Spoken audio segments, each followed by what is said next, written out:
everyone, and welcome back to the channel, and welcome to the channel if you're new here. In this week's video, I'm going to be carrying on with my DIY hot water system. If you haven't seen the previous episodes about this topic, you may be interested. I create a DIY hot water system using a stainless steel beer keg, and it uses the van's engine's cooling system to heat a separate tank of water. It's pretty much free hot water because your van's engine is going to be on and running anyway. We're just diverting the engine's coolant back to the glorifier to heat this tank of water. I'll put a link to that video at the top of the screen now, so you can check that video out first if you're interested. But in this week's video, I'm going to be adding to that by installing a 12-volt heating element to my beer keg glorifier. I can hear you all now saying that's a terrible idea, Ollie. You don't want to use a 12-volt heating element for your water because it's going to completely eat your batteries in no time, which is quite right.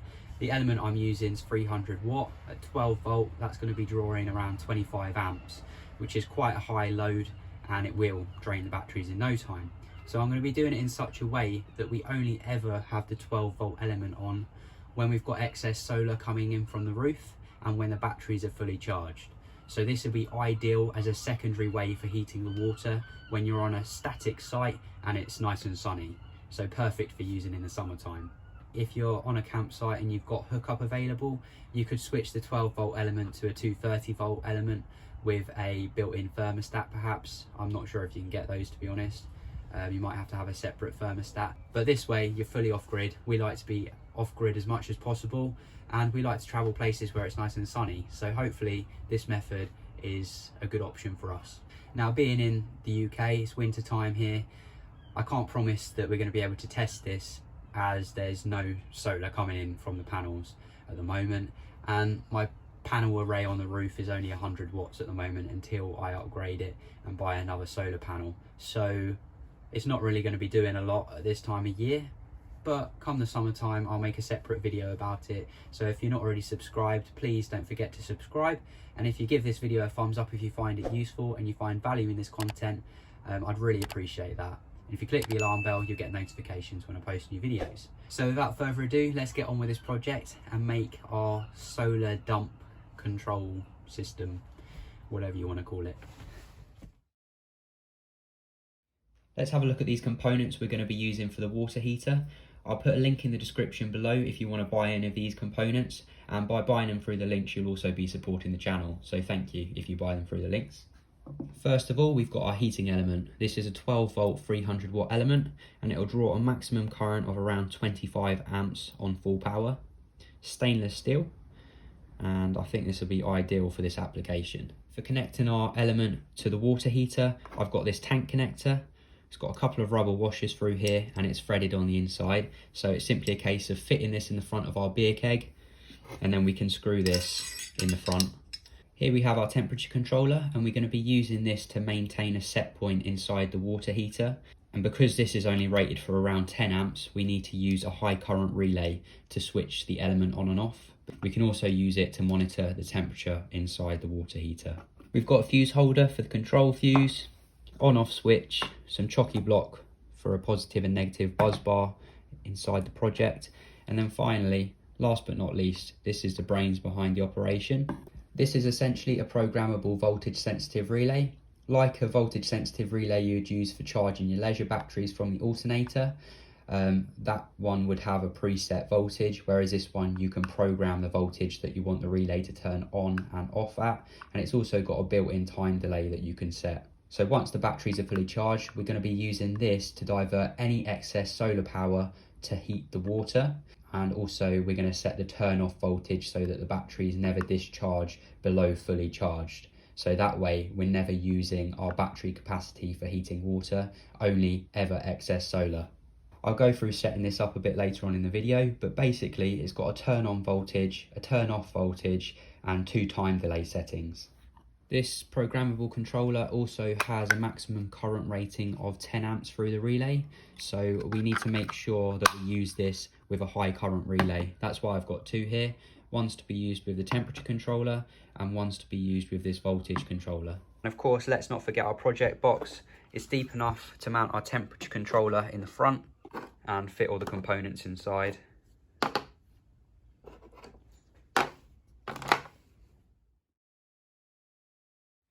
if we have a look at our beer keg glorifier, I think the best place to mount our 12 volt element will be in this front plate here. So let's take this off. It's drained down because I didn't want it to freeze in the cold spell we had recently. So let's take this off to start with. This is a pressure relief valve. We don't actually need this because we've got the one on the tank. But at the moment it's sealing up this hole, so we might as well leave it in there if we can. I've got to be very careful where I drill this hole because I need it to seal up properly against this face, and obviously we've got these indentations here, so I want it to go right on the edge here. Let's mark it out with a centre punch.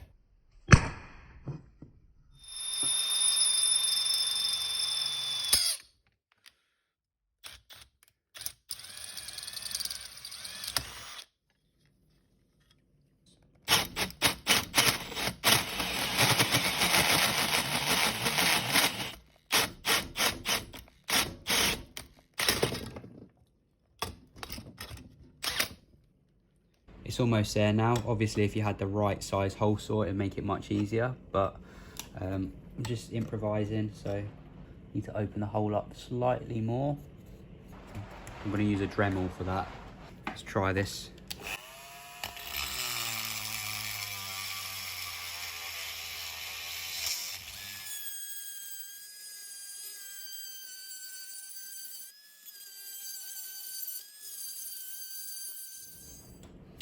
Almost there with it now.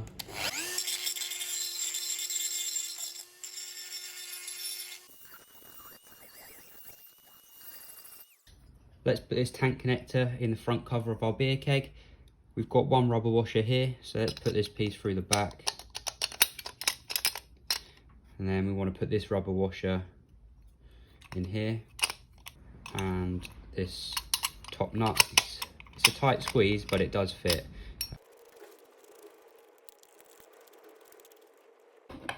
Let's tighten that on there. We need to fill this hole up. If you've got a welder that can weld stainless, you could put a little patch over this, but I know most people haven't got a welder that can do stainless. So I'm gonna put this piece back in to fill the hole up. So let's just grind a little piece out so this can go through. It's only a little piece. And then on the back, just grind a flat off the edge of that brass. We've got a rubber washer or rubber O-ring here anyway, so it will seal it up nicely, I think.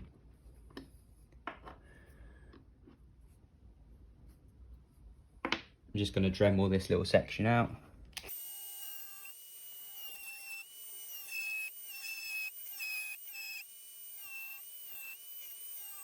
Get some pliers and snap it off.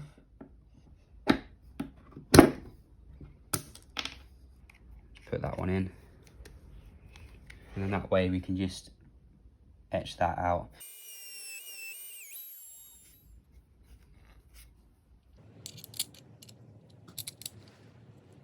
Put that rubber O-ring on there. And I believe that goes up around.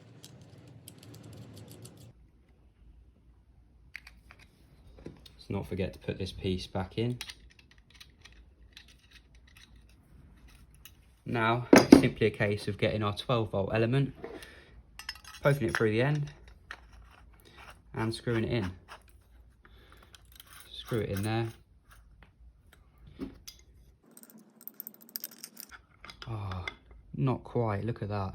I've only got these grips. Let's tighten that up.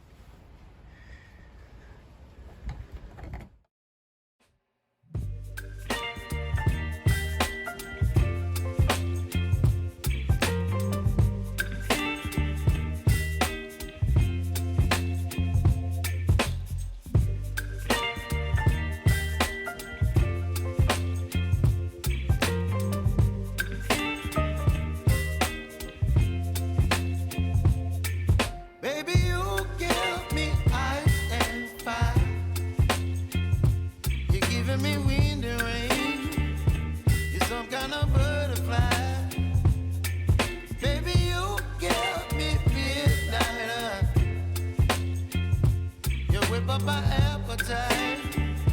Don't leave me here high and dry. Oh.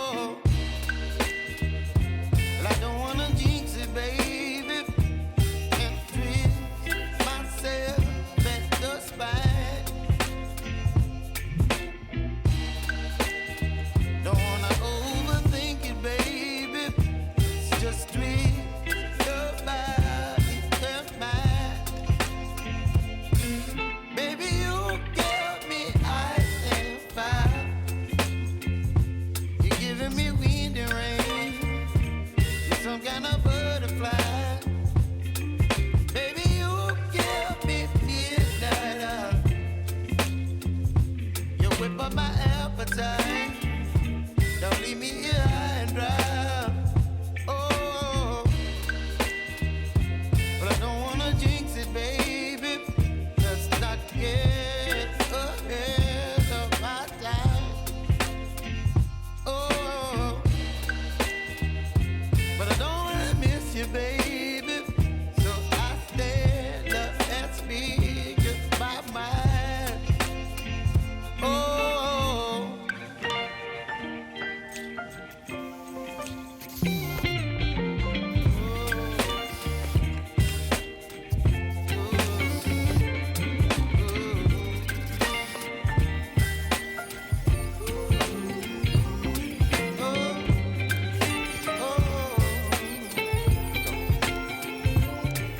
Baby, you give me ice and fire.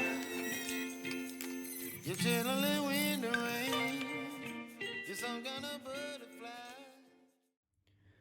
Okay, let's talk through programming this controller then. Let's turn it on. We've got P0. If we click the set button, we can scroll through the different program menus. 1, 2, 3 or 4. To enter programming mode, we're going to first program the time delays, and that's in P1. So we click enter.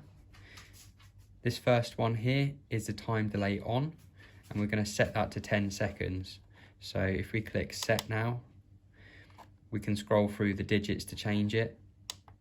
So 0, if we want to go up and down, we want to change that to 20 seconds, 30, 40, 50, etc. Up to 90 seconds. And I'm just going to set it to 10 seconds. And that's a time delay for the relay to turn on. There we go. And then we're on the next setting, which is the time delay off. This should always be set to 0 because we want the relay to switch off straight away with no time delay once the battery drops down to the voltage, which we're going to set in a moment. D1, this is the time for the display. So obviously this is going to be inside the box. You're not going to see the display. So I'm going to have that on the minimum setting. So we can have it on for up to 9 minutes, or 0 is on forever. So I'm going to have it at 1 minute. Set. And that's it. That's the time delay set in P1. So to enter P2, which is the voltage settings, we're going to hold down enter and then go to P2, click enter. Our first voltage is the voltage on setting, so if we click set, I've got that set to 13 volts here. I already programmed this before making this video. So set, I want that relay to come on at 13 volts when we sense that solar's coming in and our batteries are fully charged. This will turn the relay off. A lead acid battery is fully charged at around 12.7 volts, so I've got it at 12.8, just as a little bit of a safety margin there. This is voltage correction, so if you've got a voltage drop or you want to adjust this slightly, you can, but I'm going to keep it at 0. This is voltage sensitivity. I'll keep that at 1. This is our relay on high or low, so you can change that between high and low. So when the relay energizes inside here, we want it to turn on because we've got it through our normally open. So set that on, and that's it. That's a controller set. The voltage settings inside here will be different depending on your battery type, whether you've got lead acid batteries, AGM or lithium, because all the batteries have different fully charged voltages, so you'll need to adjust this according to your battery type. And if you've got a larger solar array on your roof, then you may be able to afford to have the cut-off voltage slightly lower because your batteries are going to replenish quicker. The display is just timed out as it's only set to a minute, but if we want it to come back, we just push the enter button. And that's this controller programmed. We now need to program this controller. I've wired the temperature controller permanently live, so you can still see the temperature inside the glorifier when the solar heater isn't on. So we hold the on button to turn it on, and it's the same to turn it off. You just hold this button here. It says EE at the moment because the sensor isn't connected, but we should still be able to program it. To program this controller then, we hold the S button to enter programming mode. And then we've got our 4 settings to change. F1, 2, 3 and 4. So let's start with F1. This is a set temperature. So I'm gonna hold the S button and then I'm gonna change the set temperature to 50 degrees. And to lock that in, I'm just gonna push the on button. Okay, that one's saved. We now need to set F2, which is a differential temperature. So I'm gonna hold S, go to F2, hold S again, and we can change the differential. So if we had it at 1 degree, that means the relay would turn off at 51 degrees and turn on at 49 degrees. So you're trying to maintain that 50-degree set point. I'm not too sure what it should be set at, but let's go with 1 degree for now, and we can always adjust that a bit later on if we need to. F3 is the compressor delay time, and this is set between 1 minute and 10 minutes. It's essentially an overrun period for when you use this in fridge applications, as you don't want the compressor to keep kicking on and off constantly, as it will damage the fridge. So in this application, I'm just going to set this to 1 minute as it's the lowest setting. And our final setting is F4, which I'm going to leave as it is because it is for the calibration. If you've got a really accurate sensor you want to calibrate yours to, you can do that and adjust it through F4. It's like an offset. You can offset your sensor so that it reads a more accurate one, but let's leave that at 0. And that's it, that's our temperature controller programmed. We may need to adjust all these settings a bit later on, but that's the initial setup ready for it to be installed in the van.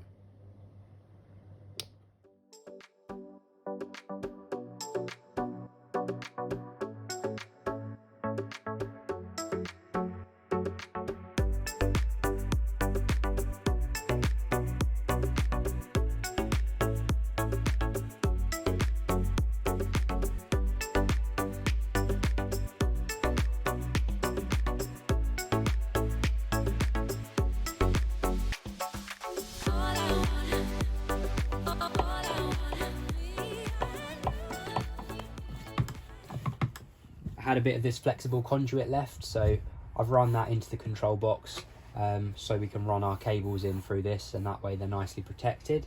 I've got the cable here for the temperature sensor. I'm just going to feed that in through the bottom here. I've just drilled a little hole in this conduit so I can feed it straight in. That'll be alright up in there. I can tuck that around out of the way. I'm going to have this conduit run through the front cover and out the other side. So I've just got a hole saw here. Put a drill bit in the end.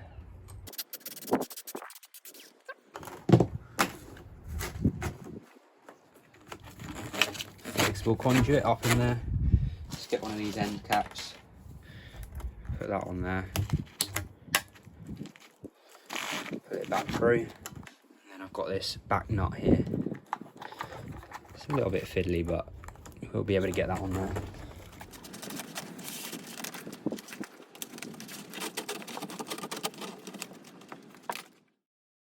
I just stuck a fuse in this to find out which ones are positive and which ones are negative. There we go. So that's our positive. So I want our positive to continue running through to the control box.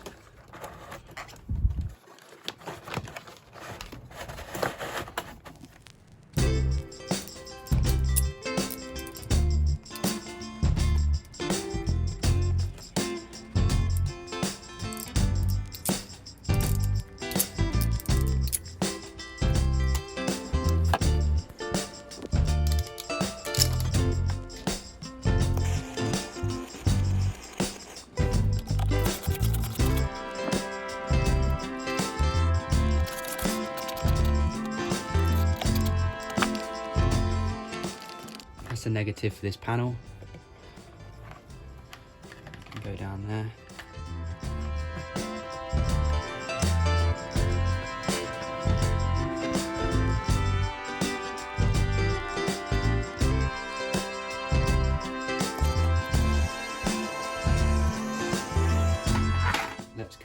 our temperature sensor, and that's in this one here. I'm now going to demonstrate how this control module works, and to do that I'm going to use a battery charger, and this will represent the solar coming in on a nice sunny day. So let me connect the battery charger up, and we'll see the voltage start to rise. Once it gets above 13 volts, it will start the countdown timer of 10 seconds.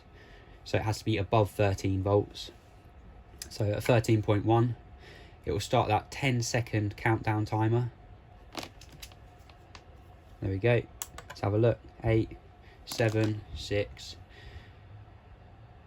3, 2, 1. That energizes and brings this relay on. So we'll be able to see that this switch is now made. And then, providing our temperature sensor hasn't met set point yet, which is 50 degrees, this relay will also be made, which will in turn start the heater. If I disconnect the battery charger, once it drops down to 12.8 or below 12.8, so it'll be 12.7. There we go. Dropped below 12.8 for a brief second and it instantly switched the relay off. So now I've tested the control side of it, I'm going to reconnect up my element, and then we can test the element and make sure that's working. So at 13.1 volts it will start the countdown timer, and we can see that in a moment. 13.1, you can see it's counting down from 10 seconds.